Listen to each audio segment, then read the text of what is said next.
కర్ణాటక కాంగ్రెస్ రాజకీయం రసకందాయంలో పడింది. పోటీ లేదంటూనే కుర్చీ పంచాయతీ ఢిల్లీకి చేరింది. ఇంతకీ CM Siddaramaiah, deputy CM DK మనసుల్లో ఏముంది?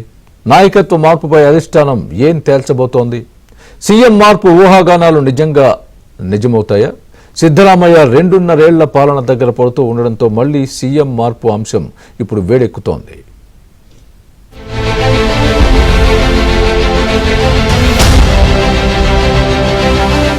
కర్ణాటకలో సీఎం మార్పు అంశంపై రాజకీయం ఎంతకీ తెగట్లేదు. 5 ఏళ్లు తానే ముఖ్యమంత్రినని సిద్ధరామయ్య చెబుతున్నా తన చేతుల్లో ఏమీ లేదని, అధిష్టానం ఆదేశాలను పాటిస్తానని డీకే శివకుమార్ అంటున్నా కర్ణాటక రాజకీయాల్లో మాత్రం సస్పెన్స్ కొనసాగుతూనే ఉంది.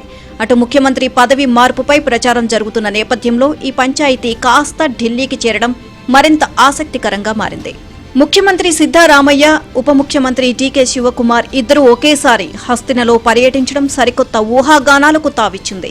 అయితే ఈ పర్యటన పూర్తిగా రాష్ట్ర అభివృద్ధి పనులకు సంబంధించిందేనని అటు సిద్ధరామయ్య, ఇటు డీకే శివకుమార్ చెప్పినప్పటికీ లోగుట్టు మాత్రం వేరే ఉంది అంటూ రాజకీయ వర్గాలు లెక్కలు వేస్తున్నాయి.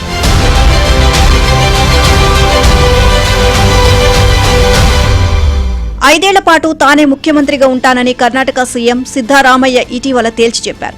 సీఎం మార్పు అంటూ జరుగుతున్న ప్రచారంలో నిజం లేదు అంటూ కొట్టిపారేశారు. డీకే తాను కలిసి పనిచేస్తున్నామని, పార్టీ ఐక్యంగా ఉంది అన్నారు. అటు డీకే శివకుమార్ సైతం తనకు మరో దారి లేదని, అధిష్టానం నిర్ణయానికే తాను కట్టుబడి ఉంటాను అని చెప్పారు.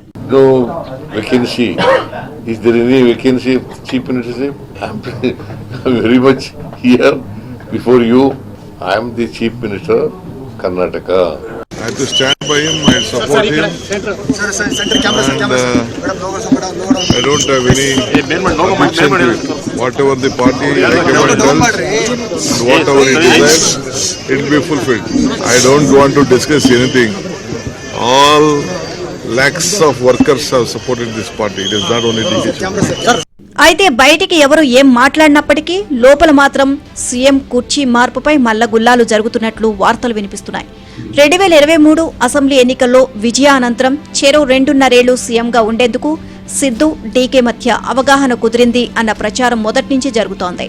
అయితే అలాంటిదేమీ లేదని ఇరువురు బహిరంగంగా చెబుతున్నప్పటికీ పార్టీ వర్గాల్లో మాత్రం రొటేషన్ చీఫ్ మినిస్టర్ ఒప్పందంపై ఎడతెగని చర్చ ఇప్పటికీ జరుగుతూనే ఉంది. నిజానికి కర్ణాటక అసెంబ్లీ ఎన్నికల్లో కాంగ్రెస్ తిరిగి అధికారంలోకి రావడానికి డీకే శివకుమార్ కీలక భూమిక పోషించారు. అయితే డీకే సేవలను అధిష్టానం ప్రశంసిస్తూనే సిద్ధరామయ్యకు ముఖ్యమంత్రి పగ్గాలు అప్పగించింది. ఈ క్రమంలో సిద్ధరామయ్య 2.5 ఏళ్ల పాలన దగ్గర పడుతూ ఉండడంతో మళ్లీ సీఎం మార్పు అంశం వేడెక్కుతోంది. రంభంపూరి పీఠాధిపతి శ్రీ రాజదేశి కేంద్ర శివాచార్య స్వామి చేసిన వ్యాఖ్యలు దీనికి నిదర్శనంగా నిలుస్తున్నాయి.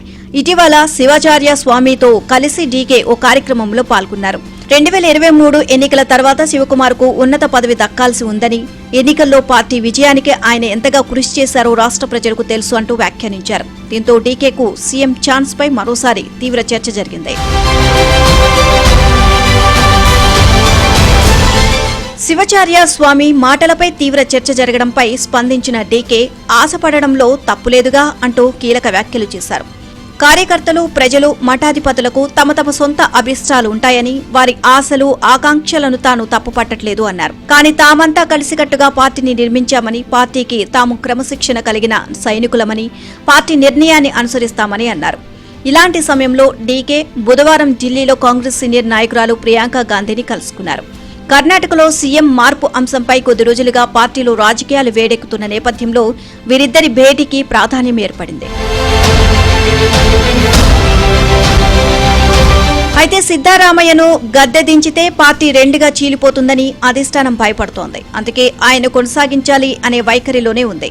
కానీ డీకే శివకుమార్ వర్గం నుంచి వచ్చే ఒత్తిడి, ఎమ్మెల్యేల మద్దతు, 2028 ఎన్నికల దృష్ట్యా పార్టీ తన నిర్ణయాన్ని మార్చుకునే అవకాశం కూడా ఉంది అనే అభిప్రాయాలు వ్యక్తమవుతున్నాయి.